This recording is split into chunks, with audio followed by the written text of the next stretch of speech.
Hi everyone, and welcome to Tales from the Shadows. If you're new here, consider subscribing. We dive deep into the darkest, most chilling, real-life horror stories out there.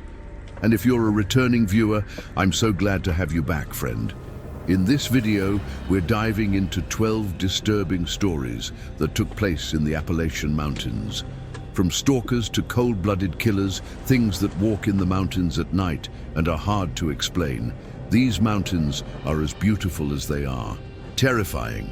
All of these stories have been featured before on this channel. This video is a compilation of some of the most unforgettable ones, the kind of stories people loved, and that stuck with me long after I first heard them. If you've been here a while, hang tight. I'm already working on brand new stories that'll haunt you. If you're new here, thank you for stopping by. I hope you enjoy these stories as much as I did collecting and telling them. And remember, viewer discretion is music. Advised.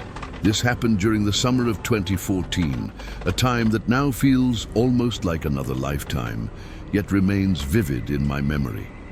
I grew up in southern Appalachia, nestled in the western part of North Carolina, about a half-hour's drive from Asheville. These mountains aren't just a place to me, they're in my blood. Their rolling hills, deep hollows, and dense forests are part of one of the oldest landscapes on Earth, with rock formations that date back over 1 billion years. With such ancient land comes a sense of mystery, an eerie blend of the haunting and the awe-inspiring that has shaped the folklore of the region for generations. One of the most famous local phenomena is the Brown Mountain Lights, an occurrence I've witnessed countless times from wise men's view. But as strange as they are, they've never filled me with fear or left me feeling unsettled.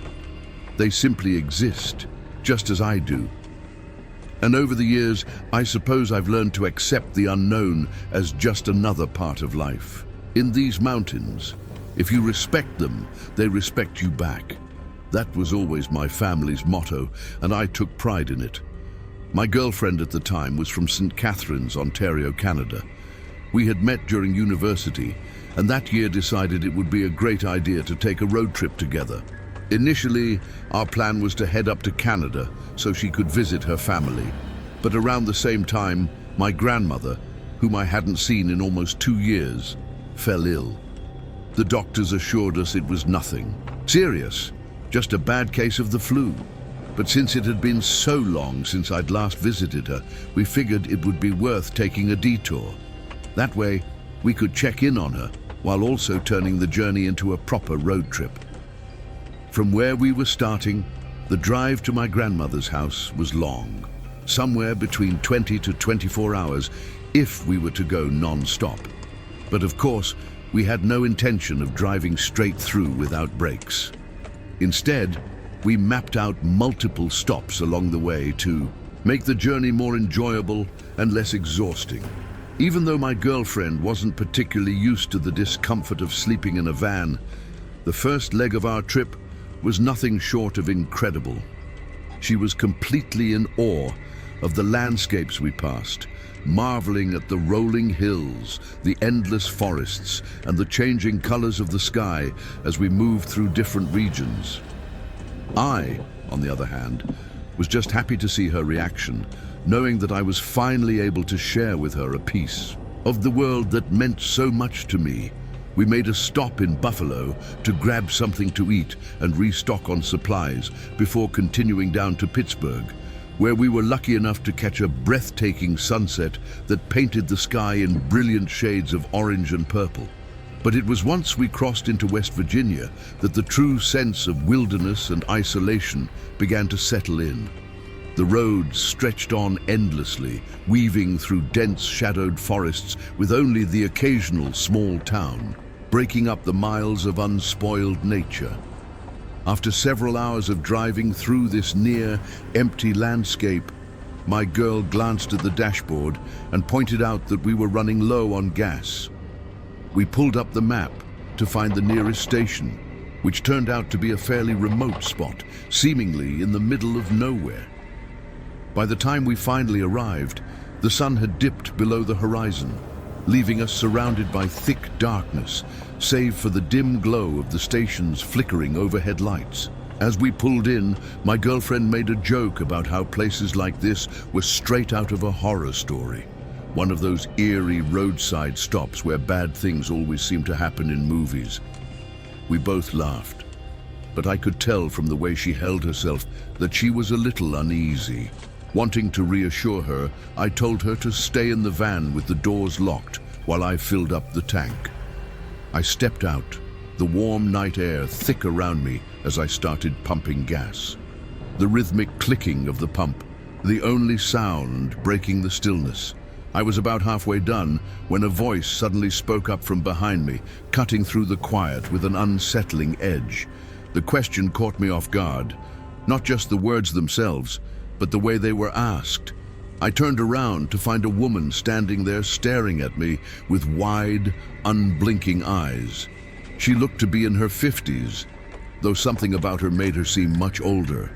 There was something off about her presence, something creepy in the way. She held herself like she was high on something. Instead of answering her question directly, I instinctively asked if she was all right, if she needed help with anything. As I spoke, my eyes darted around, scanning for a car or any sign that she had arrived with someone, but there was nothing. The place was completely empty.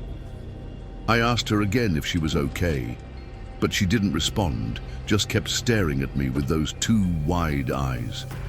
Something about her was deeply unsettling, sending a ripple of unease crawling up my spine. Without making it obvious, I subtly signaled to my girlfriend through the windshield, motioning for her to lock the doors. Not wanting to linger any longer than necessary, I made my way into the station and approached the guy behind the counter, casually asking if he knew the woman outside. At first, he seemed completely at ease, barely even looking up from whatever he was doing. But when he finally did glance in the direction I pointed, his entire demeanor shifted. In an instant, his face hardened, his body tensed, and without saying a single word, he reached down, grabbed a Savage 110 Engage rifle, and started scanning the windows with a level of seriousness that sent my heartbeat into overdrive.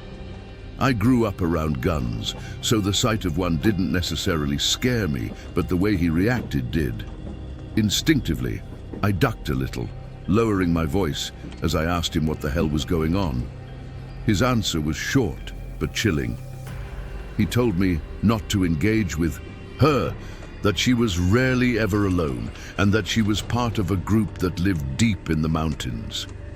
He mentioned that the area had a history. People had gone missing over the years, and he was convinced that this group had something to do with it, even though the police refused to acknowledge any connection between the group and the disappearances. That was all I needed to hear. Without wasting another second, I paid for the gas, hurried back to the van, and climbed in, my pulse hammering in. My ears. My girlfriend was already hunched forward in her seat, clearly trying to stay out of sight. She must have seen the guy with the rifle. I didn't stop to explain. I just started the engine and drove. She kept pressing me, practically yelling, demanding to know what was happening. Finally, I muttered that the people around here were crazy and that we needed to get as far away as possible. I thought about telling her everything, the warning, the missing people. But at that moment, I figured it would only make things worse. Besides that, these mountains are full of stories about the people who live in them, feral people or even folklore. That doesn't mean they're all true. In fact, my tendency was to believe most of them were made up. We drove for miles until exhaustion forced me to find a place to pull over. We chose a secluded clearing off a back road, somewhere that at the time felt safe enough to rest for the night. At around 3 a.m., my girlfriend shook me awake, whispering that someone was outside the van. I sat up immediately, straining to listen. Then I heard it, footsteps, more than one person, and not just footsteps, voices. The handle on the door rattled. Someone was trying to get in. Without thinking, I grabbed my handgun, yanked back the curtain covering the van's window, and aimed it, shouting that I wasn't afraid to use it. What I saw made my stomach drop. a group of people stood on the other side of the van. Several men with the strangest dead-eyed expressions I'd ever seen. And on the right, gripping the handle, was the woman from the gas station. Instinct took over. I aimed the gun straight at her, and I saw her take a step back. My girlfriend's grip on my arm was so tight that my whole arm was going dead. I'd been in some messed up situations before, but nothing like this.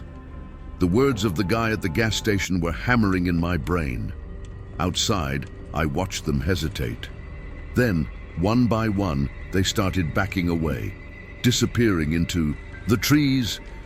By the time I turned around, my girlfriend had already jumped into the driver's seat, ready to gun it. She drove like a bat out of hell for miles before finally pulling over, shaking all over. Then I switched seats and took over the driving. I have no idea what the hell that group was doing or how they managed to find us after we had driven so far from that gas station. But I do know this. We never forgot those faces, those wide, empty eyes. And neither of us ever went back to that. I'm part of the country again. A few years back, I spent 2 weeks driving solo through the Blue Ridge and Smoky Mountains, taking time off after a rough breakup and a job I'd stayed in too long. I didn't have a clear plan, just a cooler of food, my tent, and a worn-out trail map of the Great Smoky Mountains National Park. I'd always loved hiking, and I figured the isolation would help clear my head. I wasn't expecting peace exactly, but I wanted stillness. I got something else. By the end of the first week, I'd already camped at several sites along the North Carolina side, mostly near popular trails. Crowds were thin. It was mid-October, just after the fall foliage rush, and the nights had started to dip below freezing. Most of the other hikers I ran into were older couples or Appalachian trail-through hikers pushing south before winter.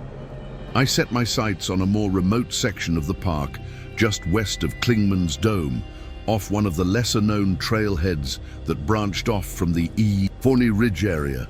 I parked at a gravel turnout around noon and packed lightly, just a tent, sleeping bag, food for one night, and my water filter. I figured I'd hike a few miles in, set up camp near the creek I'd seen marked on the map, and hike back out the next morning. It was supposed to be simple. The trail itself was narrow and overgrown in places, definitely not well maintained. Every so often, I had to stop and push branches out of the way or climb over fallen trees. I passed no one, not a single soul. It was quiet, almost unnaturally, so I didn't think much of it at the time. I welcomed the silence. Around 3:30 p.m., I reached a clearing beside the creek. The trees formed a tight canopy overhead, and the water ran smooth over mossy rocks. It was exactly what I'd been hoping for, isolated, shaded, peaceful. I set up my tent in the middle of the clearing, took off my boots, and soaked my feet in the cold creek for a while. The sun dipped behind the hills earlier than I expected, and shadows stretched long and deep. I boiled some water for noodles, ate in silence, and listened to the wind pushing through the trees.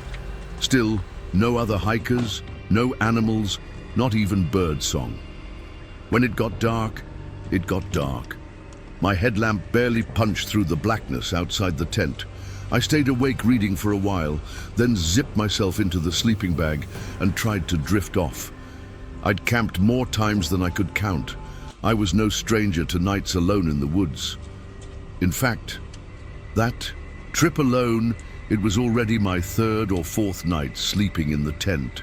The occasional crack of a branch or rustling in the brush didn't bother me. Out here, those sounds were a good sign. The forest goes quiet when something's really wrong. Silence, that's what gets under your skin. That night, the usual sounds were back. Crickets, small animals moving in the undergrowth. I actually found it comforting, but still I couldn't fall asleep. I'd been tossing around for what felt like hours. Something just wasn't letting me settle. I didn't feel scared. It was more like a pressure in my chest, like my body knew something I didn't. Eventually, I gave up trying to force it.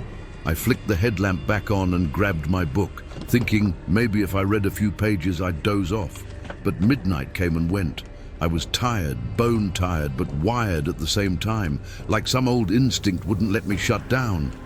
Then I heard a cough, not an animal sound, not the forest shifting or the wind, moving through the trees. It was human, somewhere near the trail, maybe 20 or 30 yards off. I froze. The book dropped into my lap, and I just sat there listening. But as the seconds went by, everything stayed silent. I didn't even think. I unzipped the sleeping bag and reached for my phone, turned on the flashlight, and slowly opened the tent flap. That's when I saw her sitting right at the edge of the creek, maybe 10, 15 FT away. I couldn't see her face. She was turned away from me, but from the long hair, the shape of her shoulders, I was sure it was a woman. She was completely still. I think what scared me the most was that even just seeing her hair and part of her back, the woman looked completely lost. Her hair was loose, tangled, and the dress she was wearing was torn on the right side. I wanted to say something, ask if she was okay, but my voice just wouldn't come out. I was shining a light right at her. Any normal person would have looked back, would have reacted, but she didn't move. I managed to snap out of it after a few seconds and quickly scanned the woods around her, then the area around my tent, but there was nothing, no movement, no one else. So I turned the light back to the creek and she was gone, just gone. I started sweeping the beam everywhere, left, right, behind trees, even up into the branches, but there was no sign of her, not a sound, not a footstep. Absolutely nothing, and that made it worse. Seeing her was one thing, not seeing her anymore, that was way more terrifying. I stepped out of the tent barefoot and moved toward the creek. The flashlight was shaking in my hand, and the only thing I could think of was her suddenly rushing me from the dark. The image made me physically sick. When I got to where she'd been, I saw something that stopped me cold.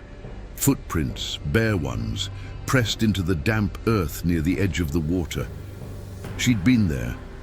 There was no doubt. But where the hell had she gone? I packed up my tent as fast as I could and got back on the trail. I spent the rest of the night constantly looking over my shoulder. The only thing running through my head was the image of that woman suddenly charging out of the trees, completely unhinged. When I finally made it back to my car, I reported what I'd seen to the park rangers. I had no idea what she was doing out there, but the whole situation felt completely surreal. I've been a trail runner for over a decade. Started out doing short day hikes back in college, just to clear my head between classes. Eventually, I graduated to longer treks, multi-day loops, high elevation passes, all that good stuff. Out there, away from the noise of work, bills, phones. It's the one place I feel like I'm not pretending to have my life together. Last spring, I planned a solo trip in the 100-mile wilderness in Maine. It heads east, northeast from the town of Monson and ends outside Baxter State Park, just south of a ball bridge. I've been in the Appalachian countless times. In fact, at least 50% of all the solo trails I've ever done were in those mountains, but I'd never been to this part, the most isolated stretch of the Appalachian Trail. I was looking forward to the quiet. The trip was supposed to be 2 nights and 3 days. I parked my car near the old service road that cuts off the highway and started early around 7 a.m. The air still had a bite to it, and I could see my breath for the first half hour. I had my pack, my GPS, enough food and water, and a bear canister, just in case. I didn't see another soul the first day, not even a squirrel until mid-afternoon. The trail was rough, poorly maintained, which I liked. It forces you to stay alert, and I enjoy the challenge. Around 4:30, I made camp in a small clearing beside an old dried-up creek bed. Perfect spot.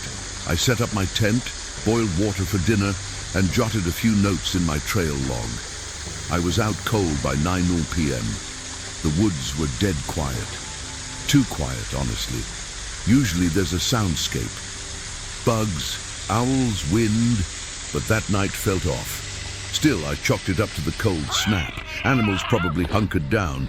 I know it's the biggest cliche in the book, but maybe there's a reason so many people experience this kind of silence in the forest before something bad happens. Still, despite that feeling, the night passed uneventfully. It was only the second day when things started to feel truly wrong. I broke camp early and got back on the trail heading south. About a mile in, I noticed boot prints that hadn't been there the day before. At first, I didn't think much of it. Maybe someone had come in from a different access point. But these weren't fresh. They'd been made recently, but not within the last hour or two. What caught my eye was the direction. The prints weren't headed in or out. They zigzagged like someone had wandered off trail, then circled back. A pattern that didn't make sense. It looked like they were made by someone who was either lost and scared or completely drunk. Then, I found the candy wrapper, bright red, one of those generic gas station brand chocolates. What made it weird wasn't just the trash, it was that it was perfectly folded. Not torn, not crumpled, just folded clean and neat, like someone had taken their time with it. I picked it up, shoved it into my trash bag, and kept going. I've never been the kind of person to leave garbage in the woods. Still, something about it stuck with me, a weird kind of intentionality. I saw the footprints again a little. Further on, and once again, they were completely erratic. Same person, same boots, but walking forward and back, circling, zigzagging. I started getting concerned. Whoever this was clearly wasn't well. Around noon, I stopped for a break and heard footsteps. Not wildlife, but actual human footsteps, about 30 or 40 FT behind me, up on the ridge to my left. I froze, listening hard, but the sound had already stopped. I scanned the ridge. Nothing, just trees, no movement, no color. I called out, trying to see if anyone would respond, but there was nothing, just silence. I figured maybe it was another solo hiker who didn't want company. I get that, but the way the footsteps had stopped so suddenly gave me goosebumps, like whoever it was had been waiting for me to move again. On top of that, this area is genuinely isolated. Not that it's impossible to run into someone, but it's still strange. I was seriously starting to freak out, so I picked up the pace. That night, I camped earlier than planned. My legs were killing me, and I wanted enough time to set up before dark. I found a decent clearing and kept my gear close. Before bed, I walked the perimeter of the clearing with my headlamp, just to make sure I wasn't being paranoid. Everything looked normal. No tracks until I got back to my tent and saw something sitting on top of my pack. Another candy wrapper. Same kind, same exact fold.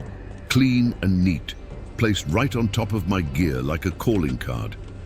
It's strange how something so simple yet so out of place can make you feel deeply unsettled.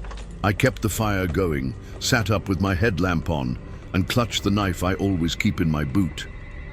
The woods were quiet, but something wasn't right. I kept thinking about those boot prints, the bizarre path they'd taken.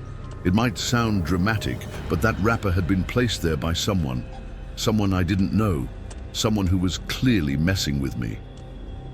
Sometime around 3 a.m., I heard movement, not the occasional twig snap. That could be an animal, but pacing, slow, deliberate pacing about 20 ft away, just outside the firelight. I didn't move, didn't even breathe. I just listened, and I swear to God, whoever it was, they were breathing heavy, like they were worked up. I stood up fast and yelled into the darkness that I was armed. Then it stopped. No retreating footsteps, no rustling, just dead silence. Unsurprisingly, I didn't sleep at all that night. As soon as the sun came up, I packed my gear in record time and bolted. I didn't care about finishing the route, I just wanted off that trail. About halfway back to the car, I stopped to catch my breath, eat something, and took a quick look around just out of habit. That's when I saw him, standing among the trees, with a scruffy beard and clothes that looked about a decade old. He was maybe 50 yards behind me, standing perfectly still, just watching. When he realized I'd seen him, he raised a gun. Instinctively, I positioned myself between two trees and just ran as fast as I could toward my car. No looking back, no stopping. Finally, I reached my car, slammed the door, locked it, and tore out of there. Once I calmed down enough to think clearly, I drove straight to the nearest ranger station. I told them everything, gave them trail details, times, both campsites, even showed them the wrappers I'd kept. They were polite, listened carefully, but I could tell they didn't take it seriously. Said maybe I'd crossed paths with a transient or a bush hiker living off-grid. Said it wasn't uncommon in that region. They took my report, promised to check the trail, but I walked out knowing nothing would come of it. A few days later, I posted about the incident on a backcountry hiking forum. I wasn't expecting much, just needed to get it off my chest. But that's when things got real. I got a private message from a woman who said she'd had a similar experience 5 years earlier, also in that same stretch. She'd been hiking with her brother and found small, folded pieces of paper near their tent, each with a child's name and birthday written on it. She said they felt watched the whole trip. And one night, her brothers saw someone crouched near a tree, just staring at them. They left the next morning, never went back. Since then, 3 more people have messaged me. One guy said he found a torn baby shoe hanging from a branch. Another woman said she was followed for 2 days by someone she never saw, but could hear, always just out of view. One teenager said he heard a gun being loaded in the middle of the night. It's like there's someone out there, maybe more than one, living off that trail, terrorizing people, stalking them. Who knows what else? The stories aren't identical, but they all point to the same thing. Something's not right in that part of the mountains. I remember that hike like it was yesterday. It was early spring, the first real warm day after a long winter, and I was itching to get outside. The trail I picked wasn't just any trail. It led up to the Rich Mountain Fire Tower right on the Tennessee-North Carolina border, just outside of Hot Springs.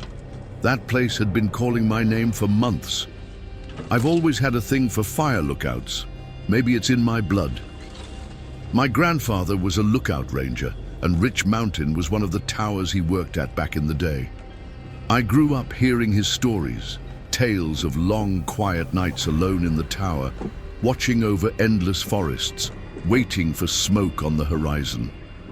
I used to hang on every word, completely mesmerized. Back then, I couldn't imagine doing anything else with my life but following in his footsteps. But life doesn't always go the way you plan. I ended up taking a completely different path, far from ranger cabins and mountain trails. Still, I never lost my love for hiking or for the fire towers where my grandfather once stood guard. Any chance I get, I head out into the woods and try to stay in one of those towers if they're open. Some are already occupied. When I get there, others are closed off completely, but I try. This one though, Rich Mountain, was different. I'd never made it out to this part of the country before, the Appalachians, but it was at the top of my list. About 1.5 years ago, I finally worked up the nerve to go through the things my grandfather left me after he passed. He died 3 years ago, and no one in the family wanted much of his stuff. I ended up with most of it. Among those dusty boxes was a stack of his old journals. I couldn't bring myself to read them for a long time. It hurt too much. But when I finally did, it changed everything. Buried in one of the older notebooks was a series of entries about Rich Mountain. Unlike his usual calm, steady writing, these entries were scattered, almost frantic. He wrote about sleepless nights, an overwhelming sense of being watched, footsteps on the stairs in the middle of the night. He became convinced something or someone was climbing the tower after dark, stopping just short of entering. He even mentioned being afraid of what might be under the bed. The man I knew, brave, steady, unfazed by isolation, sounded paranoid, exhausted, and broken. After 6 weeks, he was transferred to another post, and the entries went back to normal. He never talked about that assignment with me, never once mentioned Rich Mountain. I don't know if he asked to be reassigned or if someone else noticed something was wrong. But ever since I read those pages, I've needed to know what really happened up there. So I planned the trip. I wanted to stay at the fire tower myself, just for a few nights, maybe find some kind of answer. What I found instead were more questions. I've always considered myself pretty adventurous. I follow the roads less traveled. I like my mountains rugged and my waterfalls ice cold. And when I saw that the trail up to the fire lookout was steep, wild, and mostly uphill, I was thrilled. The hike was beautiful, exactly what you'd expect from the Appalachian Trail in early spring. Cool air, quiet woods, and that endless carpet of trees waking up after winter. The trail itself is about 5.2 mi out and back. No extreme inclines, but enough to leave you winded if you're out of shape. It usually takes about 3 hours total, give or take. I passed a few hikers on the way up. It's a popular trail, but most folks just visit the tower for the view and head back down. Rich Mountain Fire Tower is just far enough off the main trail to feel a bit hidden. When I got there, I was beyond relieved to see it empty. I climbed up, unlocked the hatch, and stepped inside. It was just how I hoped. Quiet, still, untouched. I dropped my pack, took a deep breath, and started settling in, making sure I had everything I needed for a couple of nights off the grid. That first night was calm, almost too calm. I woke up once around 3 a.m. to this sharp metallic thud, like something had hit the metal stairs. I sat up, heart pounding, and listened for a long time. Nothing, not even the wind. Eventually, I lay back down and drifted off, but something about it didn't sit right. The second day was uneventful in the way I'd hoped. I hiked a few miles past the tower just to explore the mountain, made some notes in my journal, and tried to enjoy the solitude. There's something sacred about being alone in the woods, especially in the high country. No phones, no engines, no voices, just the whisper of wind through budding branches and the slow creak of wood as the tower settled with the sun. I cooked dinner on my small camp stove, read a few more of my grandfather's entries by headlamp, and watched dusk bleed into night from the tower's catwalk. But I couldn't shake the feeling from the night before. That sound, I told myself it was nothing. A pine cone dislodged by an animal, maybe bouncing off the metal steps. Perfectly normal. But when the sun dipped behind the mountains and the woods faded into darkness, something inside me tensed. I double-checked the hatch, pulled my sleeping bag tighter around me, and kept my headlamp within arm's reach. It wasn't fear, exactly. Not yet. Just an edge. But the truth is, those journals, those entries my grandfather wrote, kind of planted something in my mind. They made it easy for my brain to start building up scenarios. It was inevitable, and I knew it didn't mean anything serious. My grandfather had been stationed there in the early years, not long after World War II.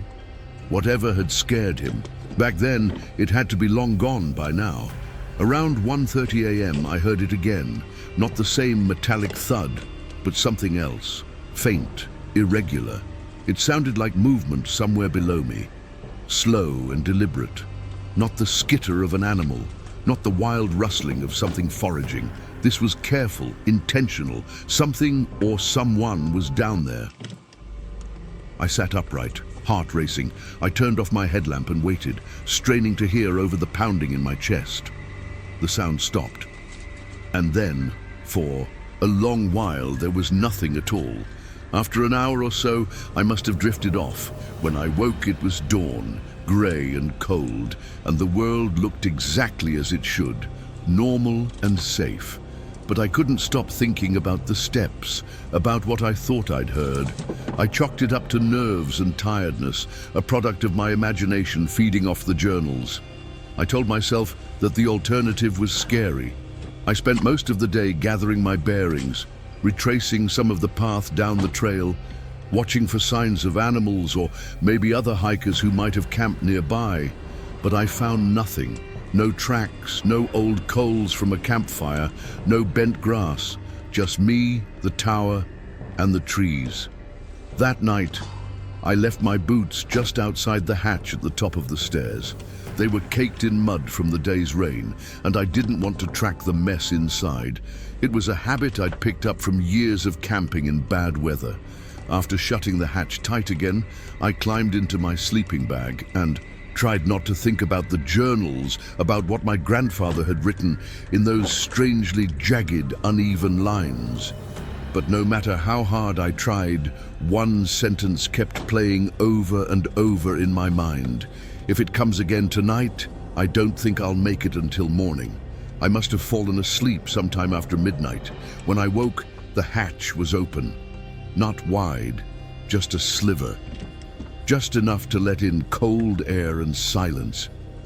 I was still half asleep when I woke up, so it took my eyes a few seconds to adjust to what I was seeing. But what I saw froze me to the bone. Outside, hanging from the ceiling of the fire lookout, was a figure, completely black. It looked like a person, had the shape of one, but I couldn't make out a single detail beyond the silhouette. I jumped to my feet on instinct, and just like that, it vanished. I didn't hear a sound. If it had been a person or even an animal, I should have heard footsteps on the roof, but there was nothing. Just absolute silence. Then I realized my boots were gone. I didn't move for a full minute, just stared. The wind wasn't strong enough to lift that hatch. It had been latched from the inside, and no animal I knew of could have opened it and taken my boots without making a sound. I pulled the hatch shut, locked it again, and sat on the bed until morning, holding my pocket knife like it meant something. At first light, I climbed down barefoot. My feet hit every icy rung of the stairs, but I didn't care. I scanned the clearing. Nothing. No tracks, no boots. I looked for a few minutes before giving up. Then I packed my gear and got the hell off that mountain. The hike down took half the time it should have. I barely stopped, barely looked around, just kept walking barefoot and blistered until the trailhead parking lot came into view. Then I drove until I found a cheap motel with a vacancy sign and collapsed onto the bed fully clothed. I've never told anyone this story. Not my partner, not my friends, not even my mother, who still asks every now and then if I've come across anything else in Grandpa's old boxes. And the truth is, I haven't found anything concrete. Not really. No explanations, no revelations, just a growing list of questions and the same quiet, unspoken fear that I now recognize etched between the lines of his journals, the kind that settles deep and lingers long after the ink has dried. I searched for anyone who might have seen or felt something similar up there. Forums, Reddit, old trail reports, ranger logs, even local message boards. I found nothing, not a single mention. Which leaves me with two possibilities. Either people are keeping quiet just like I've done until now, or I imagined the whole damn thing. Could that be it? Could my mind have filled in the blanks, shaped the fear? I know it's been decades and it makes no logical sense that whatever haunted my grandfather could still be out there. But the truth is, the doubts remain. And sometimes doubts are worse than answers. I live in Swords Creek, which is a small community nestled in Russell County, down in the southwestern corner of Virginia, right in the heart of the Appalachian Mountains. I've lived here my whole life. And when you grow up in this part of the country, you learn almost instinctively, and from a very young age, a specific set of rules about the forest and the mountains. Rules that over time become so ingrained in you, they feel like they're etched into your skin. I was never the kind of person to scoff at local folklore or dismiss the stories about the entities and presences people say dwell in these woods. I've witnessed my fair share of strange things over the years, some difficult to explain, but never anything that made me feel directly threatened. And I've never in all my life been someone who breaks the rules of the mountains. My home sits a little ways off from the other houses, surrounded on all sides by thick, sprawling forest. And I spent most of my childhood out in those woods with my grandfather, wandering half-forgotten trails, learning the secrets of the land And most importantly, understanding that the only thing keeping us safe out there is a mutual respect between us and whatever else lives in these mountains. My grandfather used to say that we don't need to understand everything out there or go looking for explanations every time we hear a whisper between the trees. We just have to respect them. And if we do, they'll return that respect in kind. That belief always gave me a strange sort of comfort, a quiet peace that made living out here feel safe. Even though there were certain things I just instinctively avoided, like going outside after dark. Like I said, I've never been one to break those rules. I might have been a little rebellious in other parts of life, sure, but when it came to the forest, the mountains, and the quiet code they seemed to speak, I kept to it with something close to reverence. Because no matter how tempted you are to doubt, you don't play games with the woods. Still, the truth is, life can turn upside down in the blink of an eye with no warning at all. It all started to unravel at the beginning of last spring. One of my best friends, Reggie, died in a tragic accident. It was a brutal time, especially for me and James, the third part of our tight-knit little trio. We grew up together, shared every joy, every scrape, every heartbreak like brothers, and losing Reggie hit like a freight train. Even now, a whole year later, that wound still feels raw, still throbs, like it's just waiting to break open all over again. The real story started about 2 weeks ago. It marked the 1-year anniversary of Reggie's death, and James and I decided to honor him the way we knew he would have liked, with a few drinks and some shared memories. It was supposed to be a simple hangout like so many we'd had on birthdays or meaningful dates. But this time, Reggie's absence was impossible to ignore. The night was heavy with grief. The weight of realizing our trio was permanently broken was too much. And maybe that's why we drank more than we should have, trying to drown that ache with alcohol and laughter that didn't quite reach our eyes. The night was warm, typical for early spring, and we stayed out on the back patio talking and reminiscing. That's when my 2 cats started meowing loudly and in a way that didn't sit right. They usually roam around during the day, but they don't come up to the windows at night. And on this night, they were especially agitated. Worried, I went inside to check on them, and though they were shaken up, they seemed unharmed. I went back outside and sat with James, and we kept drinking. It was already late when we decided to call it a night. James was a lot more drunk than I was, and I tried to convince him to crash on my couch. I didn't want anything to happen to him, but he insisted on heading home. He only lived about a 7-minute walk away, and even though everything in me screamed not to do it, I decided to walk him there just to be sure he made it back safe. That meant for the first time in years, I broke the rule about going into the woods after dark. But the truth is, I couldn't bear the thought of losing another brother. And in the state he was in, it wouldn't have taken much. A single misstep, a fall to make that happen. Getting him home went fine. No weird vibes, no strange noises. But on the walk back, I started to feel something that chilled me to the bone. It's hard to describe clearly, maybe because of the drinking, but I remember how the forest slowly sank into a silence so deep and unnatural, it felt like the whole world was holding its breath, waiting for something to happen. And then, just as my house came into view, I heard my name whispered from the trees. Any other night, I would have walked straight inside and locked the door behind me, pretending I didn't hear it.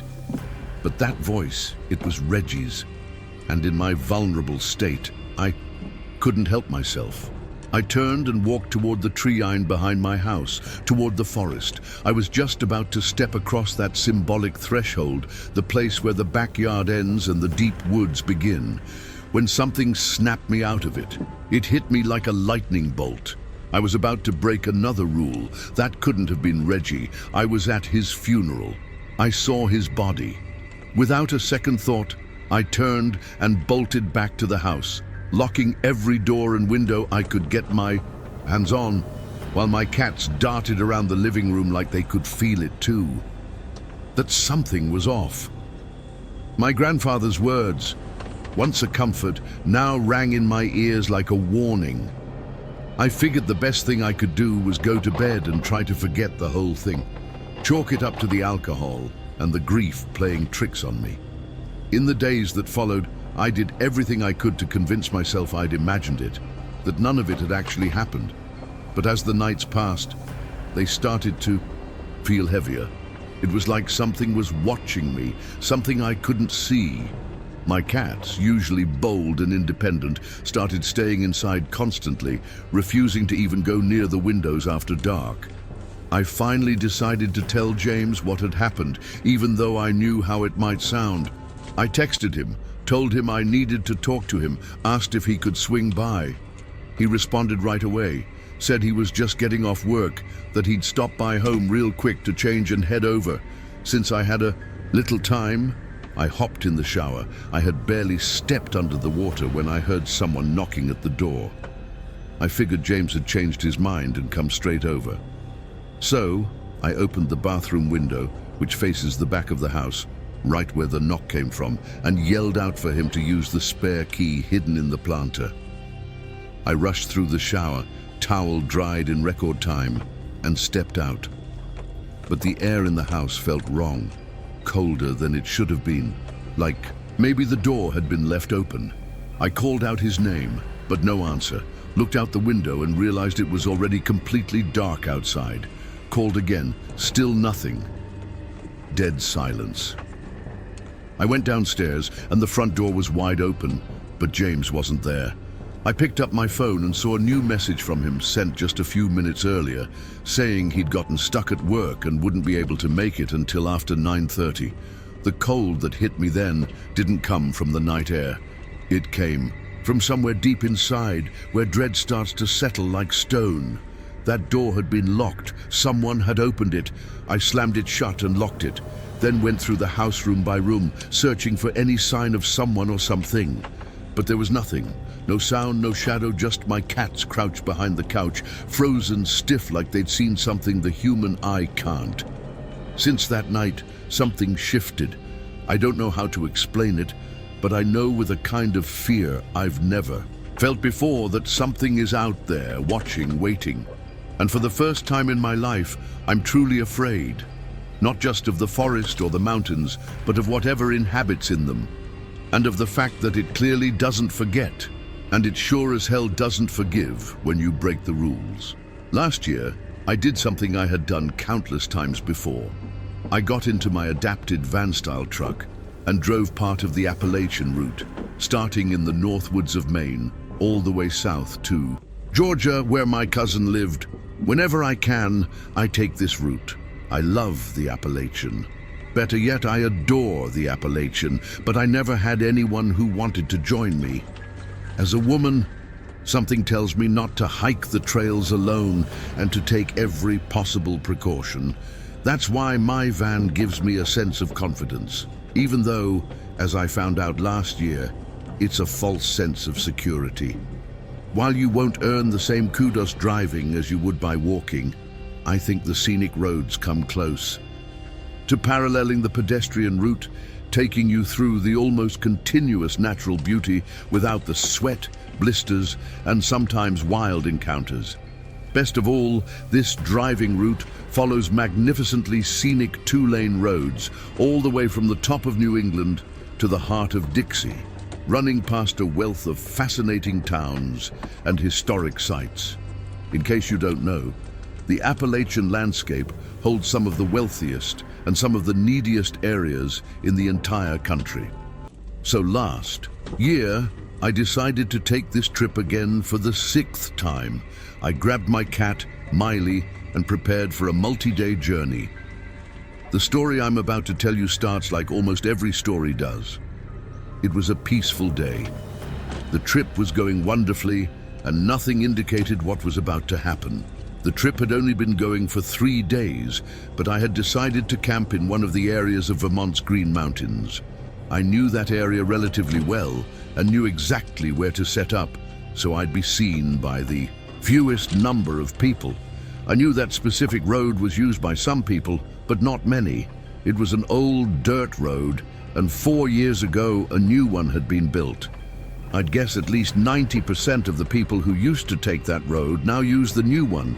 So I knew I wouldn't see many people during the days I stayed there. I had set everything up the night before and had a peaceful start to my day, exactly how I wanted. I prepared lunch calmly, and we had reached that point in the day where all you want to do is nap. I knew I couldn't fall asleep, not outside the van at least, otherwise I'd be completely exposed and vulnerable. But I also didn't want to go inside and lose that glorious light filtering through the trees. So I let myself drift in that state between consciousness and unconsciousness, dozing off. But around 300 p.m., something completely woke me up. I don't know exactly what it was, but Miley started acting restless, meowing several times until she saw me fully awake and alert. I thought she was just having one of her episodes where she desperately begged for food, even though she had eaten recently and was slightly above the recommended weight. I gave her just a little food, but she just stared at me. She didn't touch it. I was about to pick her up and cuddle her when in the distance I heard a car approaching. I looked toward the road as I normally do, nothing out of the ordinary, but as the car got closer, I started to feel an irrational fear take over me. I don't know what it was, but I knew I felt it. Then I looked inside the car, 3 men inside, all staring at me. I noticed the van slowed slightly as it passed me, and the men didn't take their eyes off me for even a second. The van passed, and something inside me knew I had to get out of there no matter what. I know it might seem like a sudden decision to someone who has never been through something like this, but talk to any woman in your life and you'll see she's been in a situation like this where without explanation, she just knew she was in danger. Without thinking twice, I grabbed my backpack, locked the van, picked up Miley, and put as much distance as possible between me and the van, hiding in the vegetation. I was right. Not even 2 minutes later, I saw the van approaching again. As it got closer, my heart started pounding harder and harder in my chest. The men had come back for me. I stayed completely still, not making a sound, trembling. All 3 got out of the car and calmly walked toward my van. They started rummaging through my things. One of them peeked inside the van, saying something to the others. I was far enough away that I couldn't hear what they were saying. Another man was already looking around, trying to spot me hiding somewhere. Then I heard a gunshot. I covered my mouth with my hand to keep from screaming. Miley started getting even more agitated, and I was terrified she would start meowing. One of the men had fired at the van window and already had his hand inside, trying to unlock the door. I felt my vision blur. A drop of sweat had trickled down my forehead and into my eye.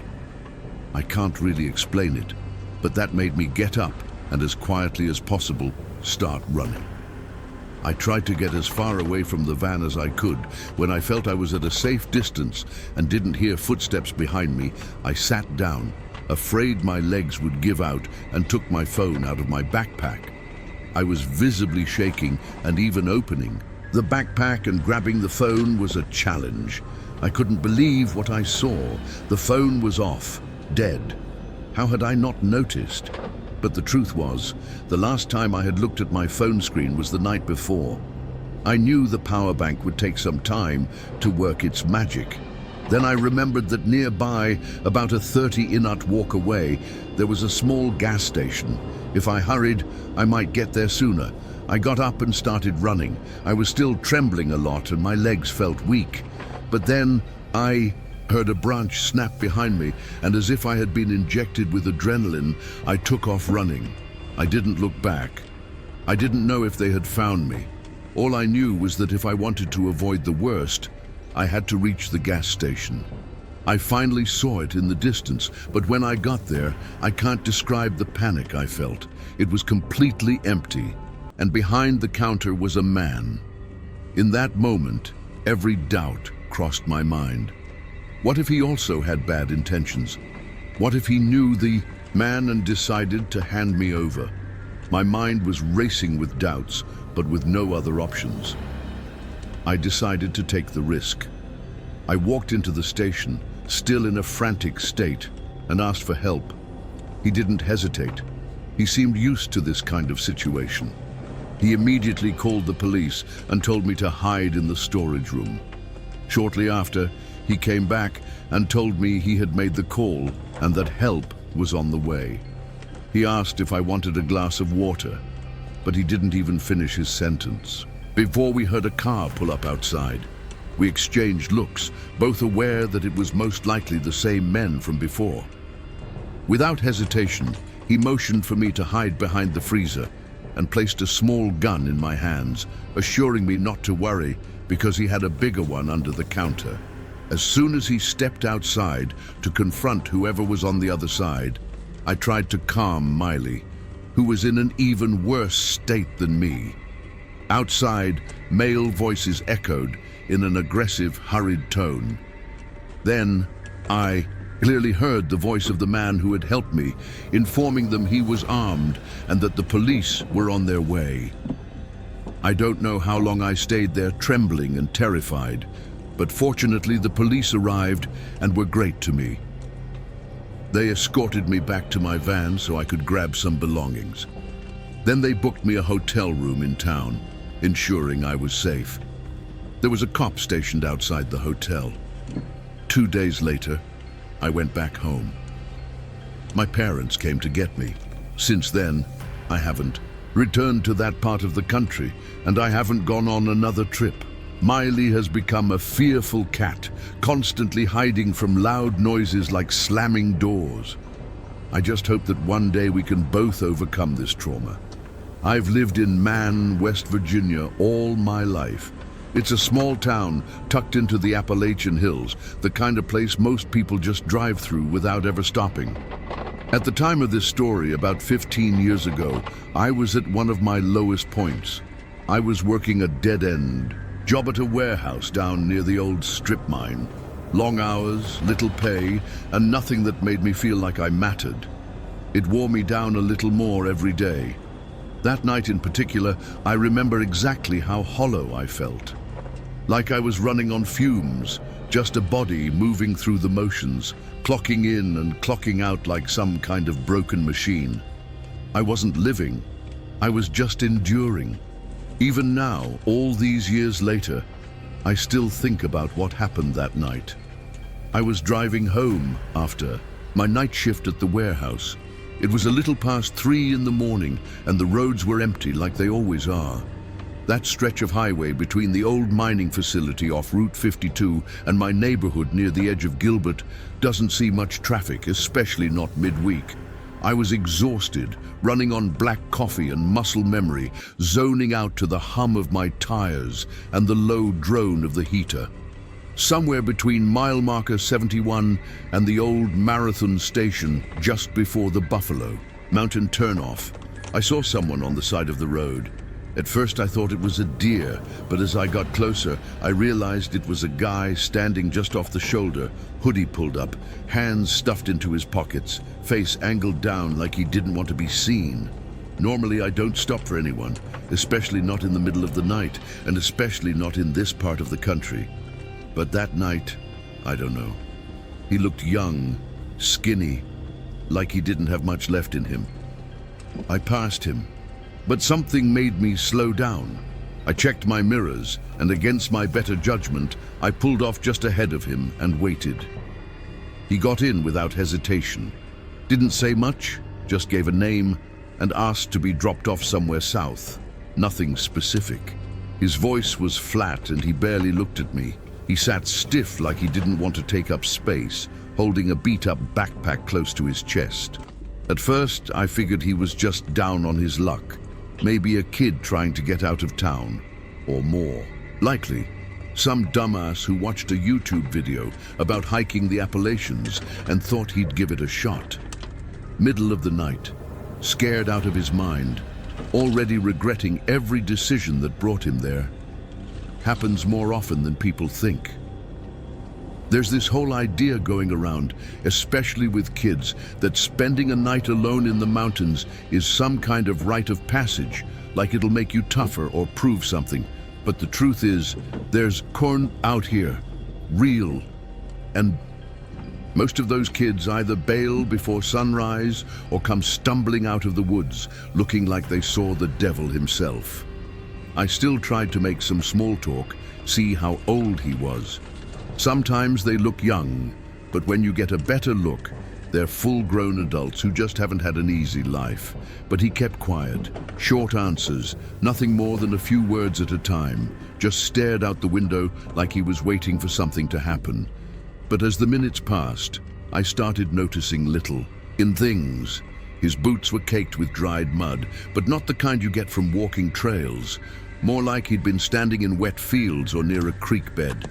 His jeans were stained, not just dirt, something darker, scattered in odd patterns near the knees and along the thighs. His hoodie had smudges around the pocket area that didn't quite look like grease. I tried not to jump to conclusions. People get dirty, people sleep rough. But there was something else, an odor. It was faint and metallic, almost like rust. Not strong enough to choke you, but it was there under the surface. He didn't ask about me, didn't care where I was headed or what I did. He didn't even seem curious about the route I was taking. Just stared out the window, barely blinking, both hands wrapped tight around that bag. About 20 minutes into the drive, we came up on a roadblock. 2 patrol cars, lights flashing, and a couple officers checking IDs. I thought the whole thing was weird as hell. You don't really see cops out here unless something genuinely bad has gone down. I slowed down, rolled down the window. One of them shined a flashlight into the cab, asked a few basic questions. Where I was coming from, where I was going.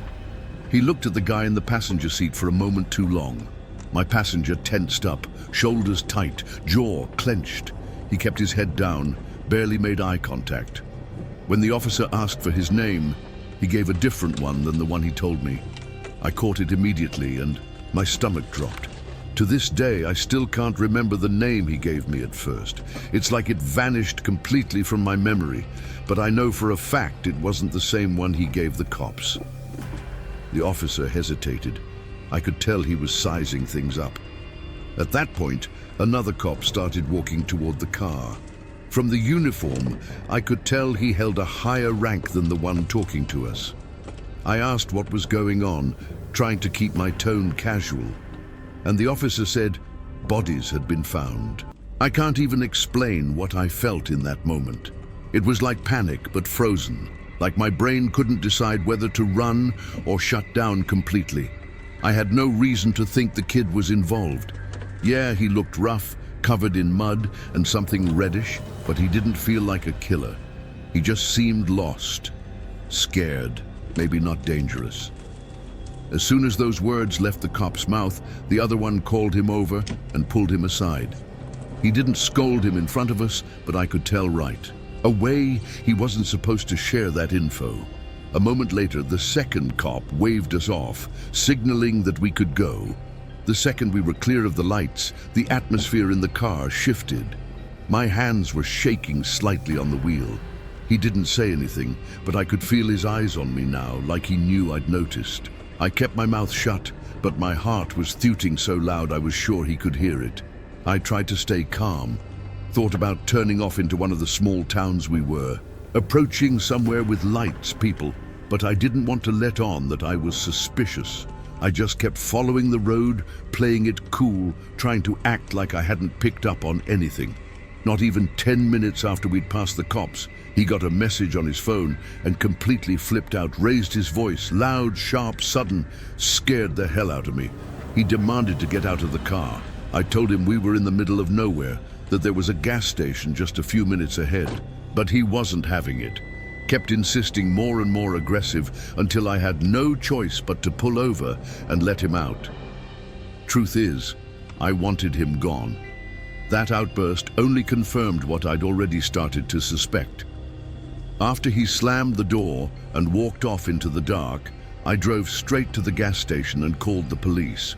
Told them I had just dropped off a kid about 3 minutes up the road.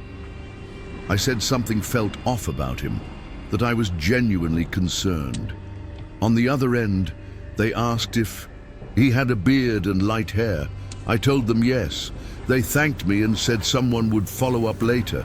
I think that's when the scariest part of the story really started. The cop had said bodies had been found. So I searched every newspaper I could find, every local bulletin. I even asked around people who lived nearby, folks who worked along that stretch of road. Nothing. No one had heard a thing. When I didn't get a call back from the police, I drove to the station myself and demanded answers. All they told me was that they didn't know what I was talking about. They made me feel like I was losing it, like I'd imagined the whole thing or dreamed it.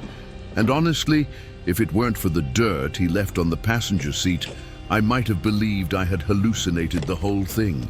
All these years later, there was never any follow-up, no news story, no forum thread, nothing, just silence, like it never happened.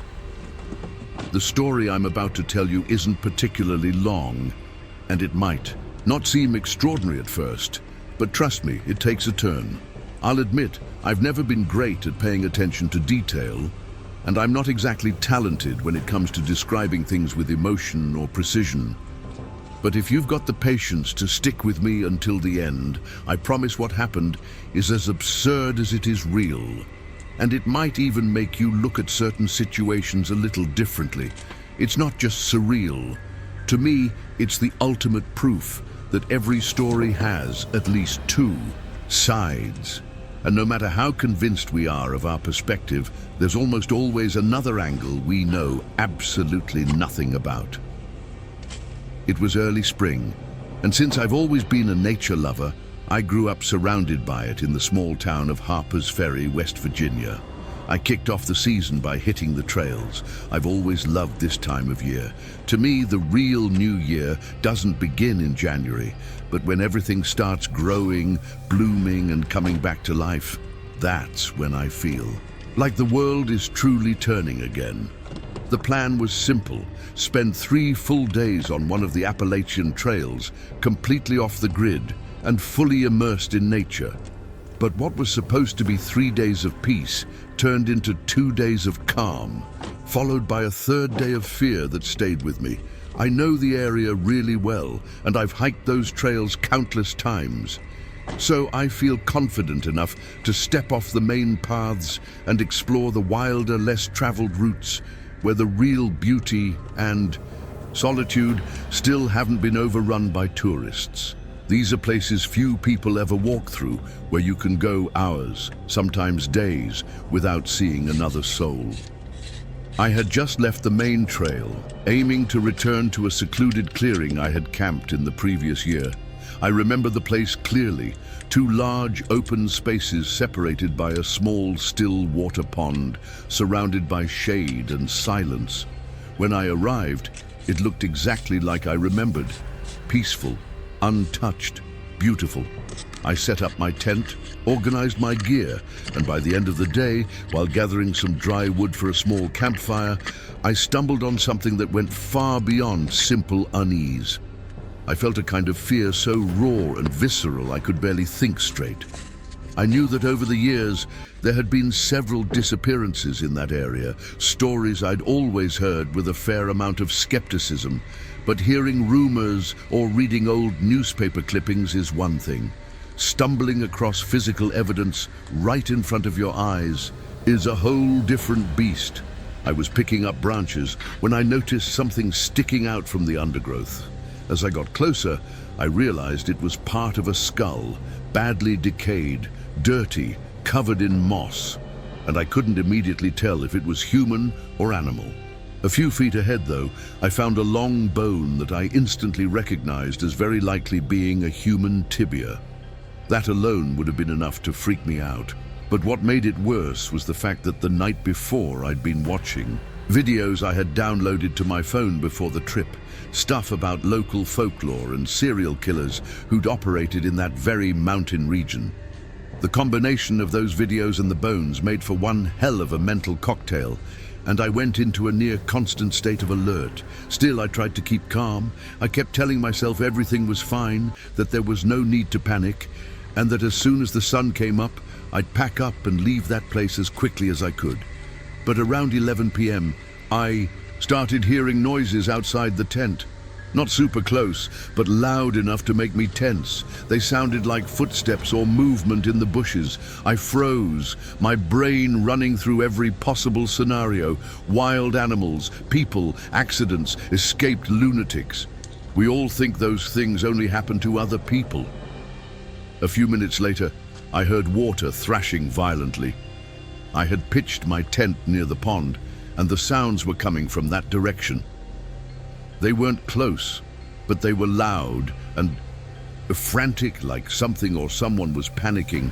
I stayed completely still, trying to make sense of it, when I clearly heard what sounded like a human sound. I don't know, but at that moment I knew I couldn't just ignore it. I grabbed the knife I always carry, unzipped the tent slowly, and stepped outside. I moved toward the sounds as quietly as I could. And what I saw is something I still have trouble believing. On the other side of the pond, lit only by pale moonlight, I saw a completely naked man running wildly through the trees. It was such a bizarre sight, almost comical, if it hadn't been so damn disturbing in that setting. In the middle of nowhere, no explanation. A guy sprinting naked through the forest like he was running for his life. That was the breaking point for me. I didn't care about anything else. I packed up whatever I could, grabbed my food bag, which I always hung from a branch away from where I sleep. And when I got there, it was all torn apart and scattered on the ground. My first thought was that it had been a bear. That's the whole reason for hanging the food. But if it had been a bear, there would have been more damage, claw marks, and I probably would have heard more chaos. I left the food, grabbed only the essentials, and booked it out of there as fast as I could. As soon as I got to my car, I called the police and told them everything, especially about the bones, which I figured was the most serious part. For weeks, even months, I kept replaying that night in my head. I couldn't figure out what had really happened. The guy clearly wasn't okay, and I kept wondering what had become of him. Was he on something, running naked through the forest at midnight? Then one day, while I was scrolling aimlessly through Reddit, I stumbled across a post that chilled me to the bone. It was a story posted by someone named Derek. According to him, he'd been camping at the exact same pond on the exact same night. In his post, he described it being a warm night. And as I later found out, he had a habit of taking midnight swims in these secluded ponds. Thinking he was completely alone, he stripped down and jumped in. He'd been in the water for about 5 minutes when he started hearing noises on the shore. When he turned to look, he freaked out. There was a huge bear rummaging through his clothes, trying to get at the energy bars he'd left in his shorts pocket. The clothes were being torn apart, but then the bear saw him and lost interest in the snacks and gained interest in Derek. The only thing he could do was run completely naked through the opposite side of the pond, deep into the woods. I don't think I've ever felt so stupid and so entertained by a Reddit post at the same time. I messaged him immediately. The noises I'd heard that night were both Derek and the bear, but Derek hadn't seen me and I hadn't seen the bear. And that's how we met. What started as something terrifying and surreal has become our favorite story to tell. We've become great friends, and since then we've done countless hikes together. Needless to say, we laugh until we cry every time we tell the story of how we met. Most people think we're making it up, and honestly, I don't even blame them. What I'm about to tell you happened about a year ago during one of my many road trips. Those solitary journeys where I drive for long stretches without a fixed destination, just aiming to soak in the scenery, explore small trails, and feel the freedom of being alone in the world. I've always loved that sense of adventure, but the truth is, my car, old and without air conditioning, forced me to do most of the driving at night, especially now that spring was pushing temperatures up to uncomfortable levels for anyone crossing deep into the heartland. That particular night, I started driving around 10:30 p.m., fully aware that I wouldn't reach my planned destination until close to 5 in the morning. I was passing through West Virginia, specifically one of its most remote stretches in the Appalachian, a region that, to be completely honest, had never really won me over, though its winding roads and dense forests held a raw, authentic beauty. I'd carried bad memories of that place for years after a hike gone wrong, left me with a lingering sense of unease every time I passed through. Still, the shortcut was worth it, and I moved forward without much hesitation. The road, as you'd expect at that hour and in such a remote area, was swallowed in total darkness, except for a few rare moments when I reached higher ground and could spot the scattered lights of isolated homes on distant hills. The solitude was absolute. The silence was so complete that at times it felt like even my car was an intruder in that unchanging frozen landscape. It was during one of these stretches that something hidden among the thick trees lining the road caught my attention. A strong, intense light, like the beam of a flashlight, cut through the darkness for just a few seconds between my speed and the suddenness of the moment. I couldn't make out exactly what it was, and I didn't even consider slowing down to check it out. Whatever it was, I much preferred it stayed far away from me. I kept driving for several miles until all of a sudden I was hit with an urgent need to pee, something that, due to a health condition I developed a few years back, comes on suddenly and uncontrollably. Even though I'm still relatively young, I didn't have much choice. I had to pull over right there on the side of the road, surrounded on all sides by dense forest. While the darkness around my car felt almost solid, I parked, opened the door, and had barely started to relieve myself when out of nowhere a man came screaming out of the shadows like some flesh and blood ghost, pointing a long rifle straight at my chest. Without giving me a second to react, he demanded that I let him into the car, yelling that I had two options: either give him a ride or he'd take the car by force. In a moment of pure terror, I briefly considered trying to reach the small pistol I kept in the glove box, but realized I didn't stand a chance. He was already way too close. I motioned for him to get in, trying to stay as calm as I could while mentally begging him not to hurt me. For the longest 10 minutes of my life, the man kept the rifle trained on me while I, forced to keep my cool, kept repeating calm phrases, telling him I wasn't going to try anything, that he could lower the gun, that I'd take him wherever he wanted without any trouble. But he didn't waver. His gaze, wild and bloodshot, looked more like a cornered animal's than a human being's. He kept glancing nervously at the mirrors, his body coiled tight like a spring, ready to snap.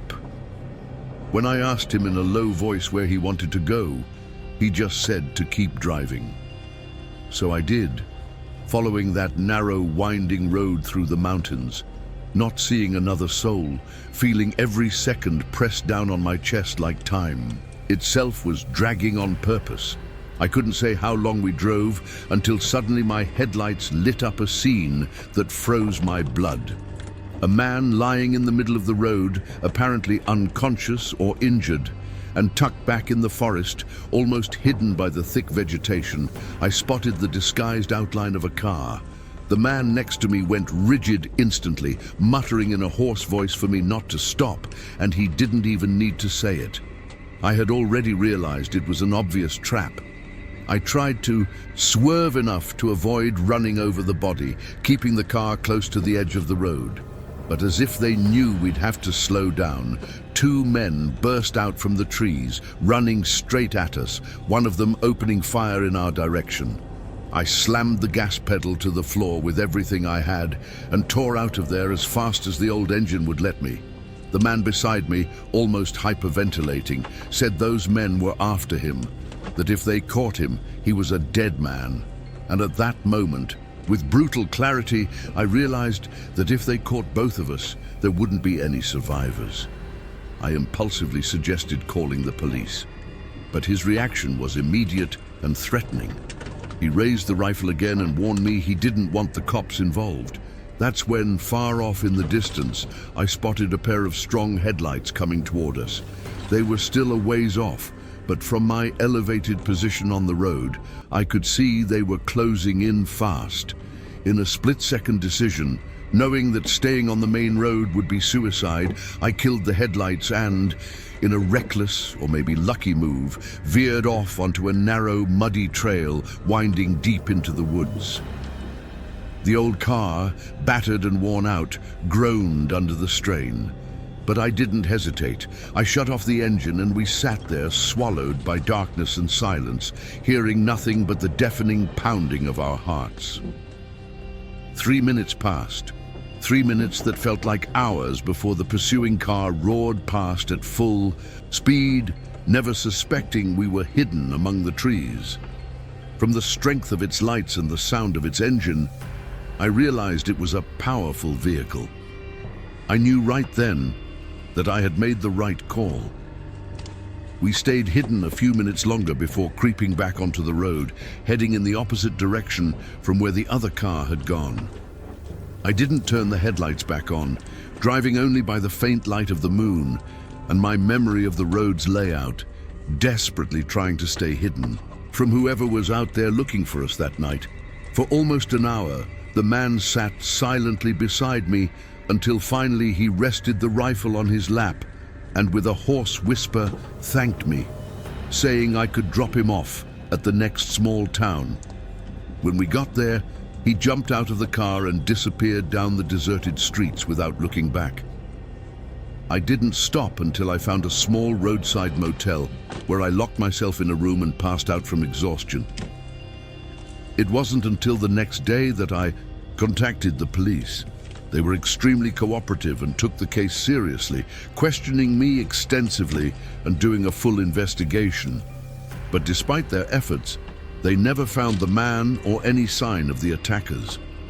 About a month ago, I got a call informing me that the case had been officially closed with no further developments. I never found out who the man I saved was or what had gotten him into that situation. All I know is you'll never catch me driving through that part of West Virginia again, even if it means driving around the entire country to avoid it. Music. I was born in Wyoming County, West Virginia.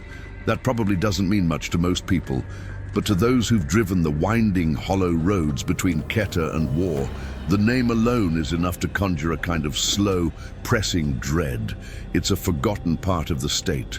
No hospitals, no Walmart, not even a traffic light. You don't come out this way unless you have a reason. And even then, you don't stay long. I left when I was 23. The first stretch of 4-lane road had just opened, barely 10 miles of asphalt pretending to connect us to the rest of the world. It didn't. The Appalachians don't let go that easy. Even now, years later, I feel like some part of me is still tangled up in those woods, like something followed me out. There was one particular trip I took back there that I think about more than I should. It wasn't long after I'd left. My uncle had died suddenly, and the family expected me to help sort through his place outside of War. It was the middle of January. Cold had sunk into the ground so deep it felt like even the trees were holding their breath. I hadn't been back in 3 years. The drive from Welch to War is never pleasant. It isn't just the narrow roads, the blind curves, the old coal trucks that still barrel around like they own the place. It's the feeling that the mountains are swallowing you the deeper you go. Between Coalwood and Keter, the trees close in so tight, the sky disappears. There were moments I forgot I was even in daylight, just curve after curve, trees clawing at the edge of the road. No sign of life except the occasional trailer buried in the brush.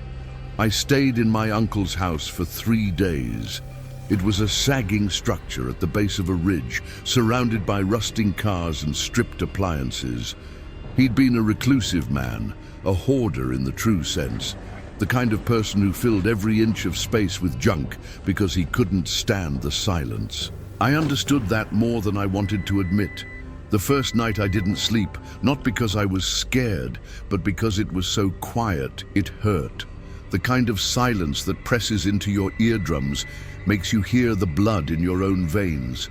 Out here, There's no hum of traffic, no distant neighbors, just the wind through the trees and the occasional crack of something shifting in the woods. And God, those woods. They felt alive, not in the mystical enchanted forest sense.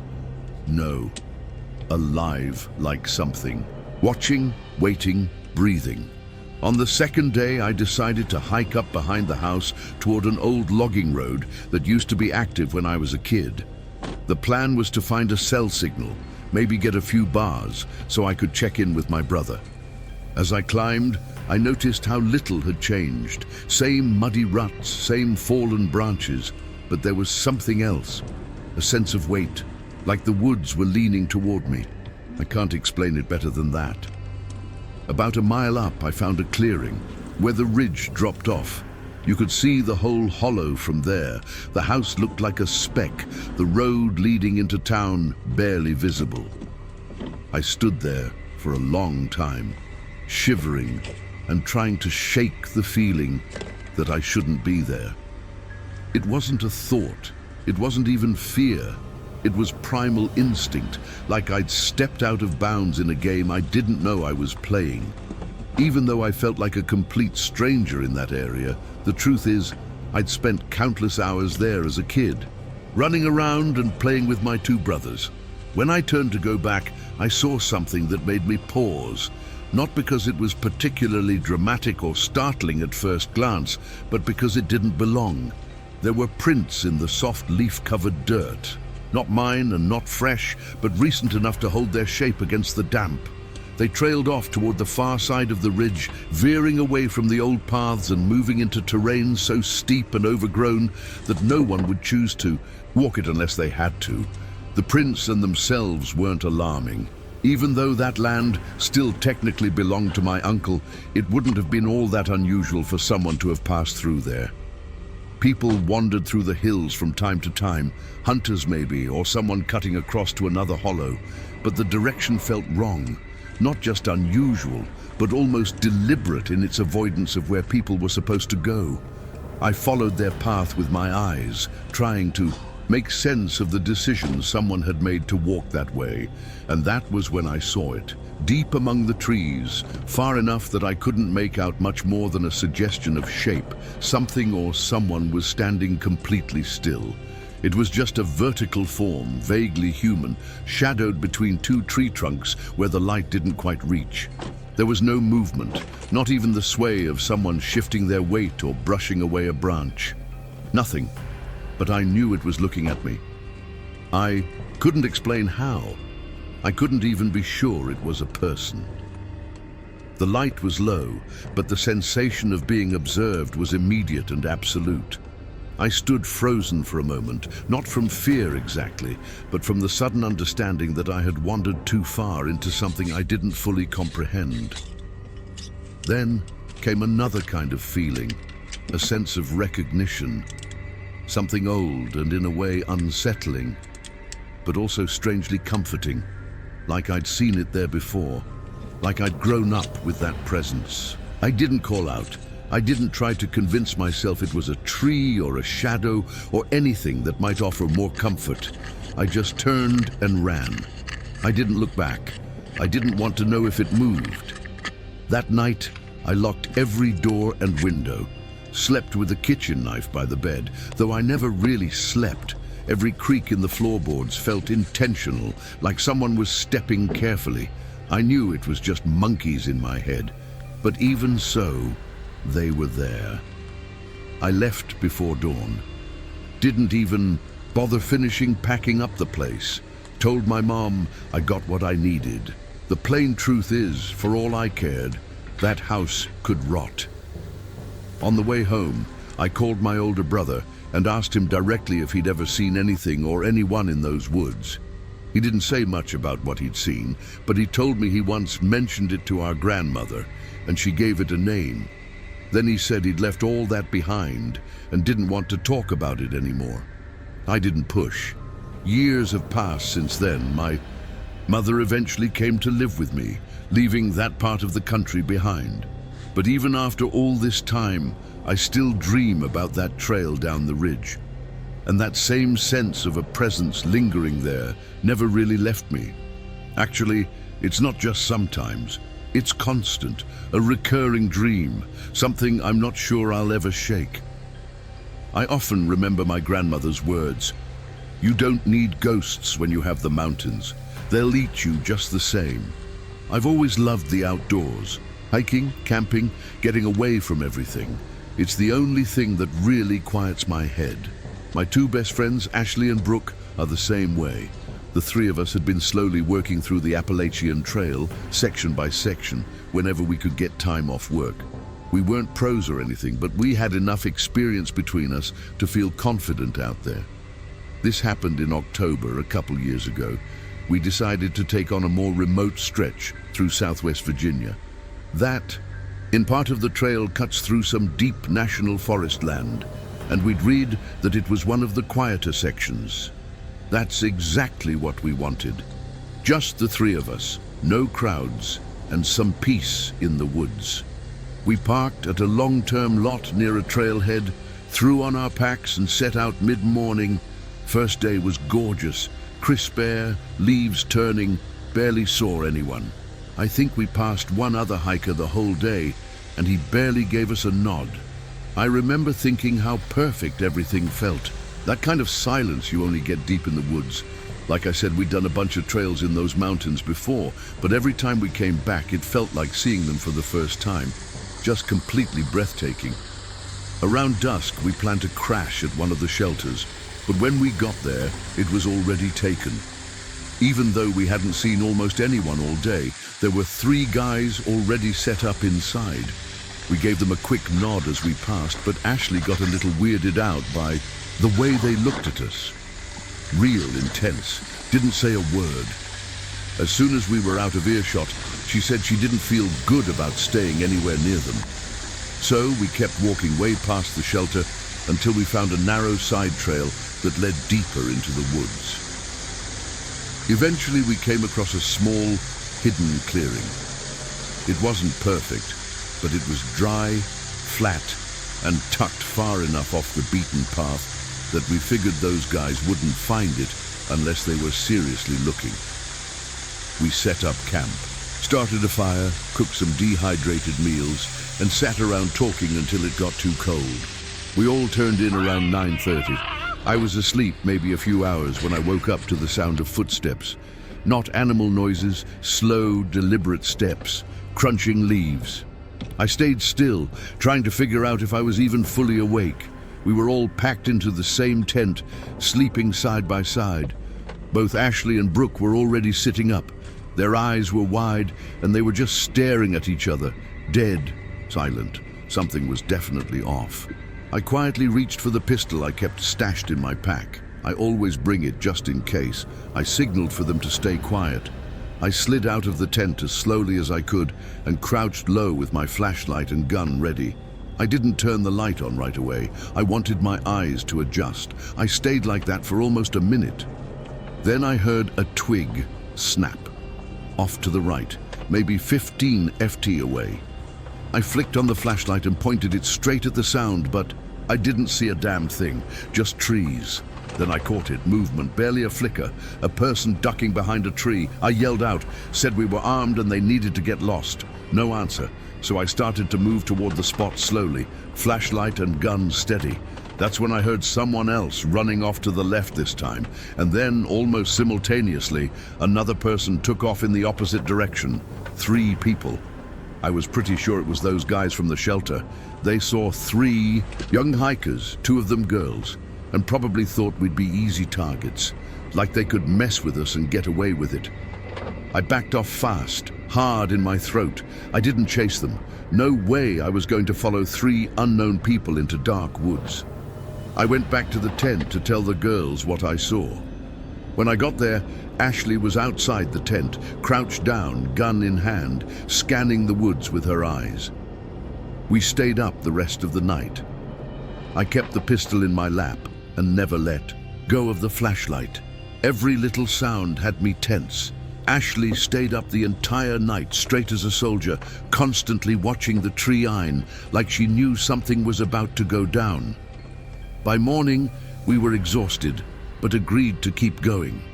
We considered the possibility that it was just an attempt to keep us away from the shelter, or maybe just a pointless prank. Some people love messing with others and just harassing them for fun. We hiked fast all day, didn't eat much. Every now and then we'd stop and listen. I kept getting this feeling like we were being watched, that crawling sense in the back of your neck when someone's eyes are on you. Towards sunset, Brooke found a narrow ravine with a rocky overhang. It was tight and we barely had room for the tent, but it was hidden and hard to reach. We thought it'd be the perfect place to stay out of sight. I spent the day telling them not to worry, that everything was fine and we wouldn't be bothered again. But the truth is, I wasn't sure if I was trying to convince them or myself. We didn't bother with the fire that night, too risky. We sat in the dark, ate cold food, and tried not to talk much. Eventually, Ashley laid down. Brooke tried to stay up with me, but we were too tired. I told her to sleep. I'd keep music watch. Sometime around 2 a.m., I must have nodded off. I woke up to the sound of our gear being moved around. At first, I thought it was one of the girls. Then, I remembered exactly where they were, lying. This wasn't either of them. I reached for my pistol again, got the flashlight, and stepped out of the tent slowly. I didn't even speak. I just scanned the area with the light. I saw someone crouch near our packs. As soon as the beam hit them, they bolted, ran straight down the ravine. But before I could even react, I caught sight of more movement behind the trees. I moved up the incline a bit, trying to see where they went. That's when I saw it. 4 lights. They were down near a creek. Bed, maybe 50 yards out, 4 of them. Standing still, watching, they weren't surprised and they didn't run. They were just standing there, like they'd been waiting. Then I saw one of them grab something from his waist and I saw something gleam. A knife? No, not just any knife. It was a machete. Everything happened too fast. I pointed my gun straight at them. Then I heard a shot, but I hadn't fired. Behind me was Ashley, gun in hand. No hesitation. She'd fired a warning shot into the air, but everyone knew the next one wouldn't be a warning. I backed away slowly while Ashley kept her gun aimed at them. I ran to the tent, shouting at Brooke to grab whatever she could. We were leaving and we were doing it right now. I explained it wasn't just 3 people out there, but more. Someone was stalking us, and from the glimpse of that machete, it didn't seem like they just wanted to rob us. We hiked through the rest of the night. No trail, just straight through brush and trees. We didn't stop. The next day we kept going. We were scratched up, bleeding, barely ate. At one point I turned around and thought I saw someone way off in the trees behind us, just standing there. We didn't stop until almost 36 hours later when we got back to the road and flagged down a truck to stop. Thankfully, he didn't hesitate and let us in. To this day, I don't know what those people wanted. They weren't trying to rob us. They knew we were armed. They still kept following us, tracking us. There's something wrong out there in those woods. Not supernatural, just people. People who've let that kind of isolation twist them into something else. Obviously, everything was reported to the police, but to this day, we haven't heard a thing. We've been keeping up with the news, and so far, 2 solo hikers have gone missing in that area. The police told us the cases weren't connected, but something about it all feels very strange. What I'm about to tell you happened 3 years ago, but the memory of that trail haunts me like it all took place yesterday. Like the damp ground is still beneath my boots, and the muffled sounds of the forest still echo between the breaks in silence.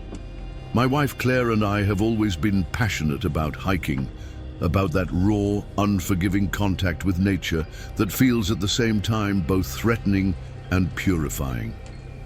Before our daughter was born, we'd already hiked several stretches of the Appalachian Mountains, from the more popular sections in North Carolina to the denser, more remote trails in West Virginia. But as you'd expect, after Leah was born, everything came to a halt. That first year of our daughter's life was a non-stop cycle of sleepless nights, diapers, crying and exhausted smiles that reminded us that love sometimes is also exhaustion. It was only after her first birthday, when we finally felt like she was strong enough and we were at least somewhat recovered from the intensity of that first year, that we decided to pick up our tradition again. We planned a week of hiking and camping along the Ron Highlands, a section we both knew only vaguely, but were drawn to because of its remoteness and the almost unreal beauty of its landscapes. We knew there were busier trails, safer ones, you could say. But we wanted that feeling again, that quiet, solitary connection to the forest, far from noisy crowds and the occasional hiking families. We missed the pure silence, the sound of our own footsteps, the crackle of the campfire at the end of the day. Like I said, we'd been to that part of the country many times. We were familiar with the folklore that surrounds those mountains. And yeah, we'd had a scare or two before, but nothing that ever felt truly alarming or that couldn't be explained in some logical way. I also think what happened to us could have happened anywhere, even right in the middle of a city. But the isolation of those mountains and the number of disappearances that happen out there just make what we went through even more disturbing. It was early spring, and for the first couple of days, we crossed paths with a few people, always friendly. Some hiking alone, others in pairs. Most just gave a quick hello, but there was one couple that came up to us a little more insistently. I remember them clearly. The woman had curly red hair and wore a dirty straw hat, and the man, way too tall and skinny, had a scruffy beard and eyes that were way too alert, like he was constantly on edge or high on something. They asked us questions, not exactly weird, but oddly specific. How long we'd been out there, if our daughter slept okay in the tent, whether we weren't afraid of wild animals, if she was eating well. The woman, in a move she tried to pass off as affectionate, even reached out like she wanted to hold Leah. Claire instinctively took a step back and smiled, but didn't budge. It was one of those moments where everything seems perfectly normal, but your body feels something your brain hasn't figured out. Yet, a quiet tension like the air suddenly got thicker. Moms especially seemed to have a sixth sense for danger. When we walked away, we whispered to each other that there was something off about them, but tried to play it down. Maybe they were just quirky. Maybe it was the fatigue messing with our perception. Maybe we were just being overprotective. On the third night, we set up camp in a small clearing we'd found about 500 meters off the main trail, hidden among tall trees and a bed of moss that seemed to absorb every sound. It was a beautiful, peaceful spot, with enough room for the tent, the fire, and a designated area where we hung our food from a branch, just in case to keep it out of reach from bears or other curious animals. Nothing felt out of place, and both of us slept deeply, a rare thing since our daughter was born. But in the morning, when we stepped out of the tent, we realized something had changed. The ground, still damp from the morning dew, was covered in footprints. Human. Uns. Not just one or two, but several. Like more than one person had walked around our campsite during the night. And the most unsettling part was noticing that Leah's things, her bottle, her little silicone plate, her small, colorful utensils, were gone. The food was untouched exactly as we'd left it, but her personal specific items had been taken. That was the moment the feeling of danger became real. Claire went pale, her eyes full of panic, whispering that she was sure it had been them, that couple we'd run into. I tried to stay calm, to rationalize it, to think of another explanation. But deep down, I already knew she was right. An animal hadn't taken those things. It was intentional, deliberate. Someone had watched us, knew where our daughter slept, had come close to her, and to us during the night. We made the immediate decision to head back. We were still 3 days away from the car, but we came up with a plan to make it back in just 2, even if it meant wearing ourselves out. We Knew we'd have to spend one more night in the forest, and in that context, it turned into pure anxiety. We decided to take shifts. One of us would stay awake while the other rested. Claire insisted on taking the first shift. She's always had a harder time falling asleep early, and I, still exhausted from the hike, lay down with Leah, trying to get some rest, even with the weight of worry pressing down on me. But I woke up earlier than expected. Claire came into the tent shaking, saying she'd heard footsteps, that someone was out there standing in a thick patch of vegetation where the light from our fire and flashlights couldn't reach. She handed me the gun, a pistol we only brought as a last resort, and I left the tent like a cornered animal. I yelled into the woods that I was armed, that I wouldn't hesitate to protect my family, but the only response was absolute silence. I stayed on high alert for 2 hours, eyes locked on the darkness, ears straining for even the slightest sound.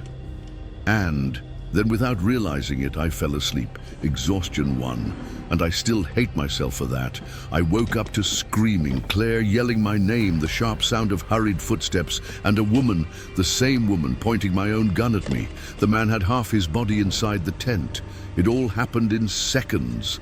I grabbed a handful of ash from the still warm fire and threw it in her face. She screamed and pulled the trigger, but the shot missed. It was just enough time for me to knock the gun out of her, hands with a blow to the nose. The man, startled, lunged out of the tent. I pointed the gun at him, my hands shaking, and shouted that he had 5 seconds to get out of there. He backed off, eyes wide, unsure, but eventually ran, dragging the woman with him. We thought about packing up and leaving right then, but we were deep in the woods. No light, our daughter still in shock. So we decided it was safer to wait for the first light of morning and leave as soon as the trail was lit. It was a brutal hike back. Leah cried for half the time, and Claire and I were beyond drained, but we didn't waver.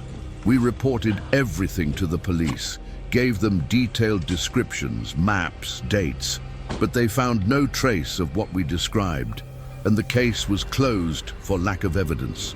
Only a few weeks ago, we were contacted again by an officer saying the case had been reopened.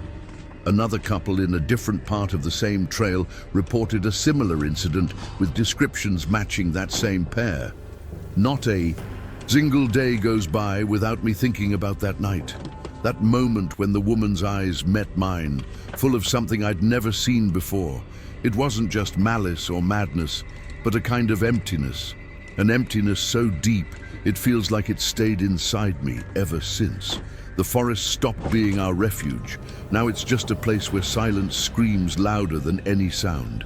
A place that reminds us that no matter how experienced or prepared we think we are, terrible things can still happen to us.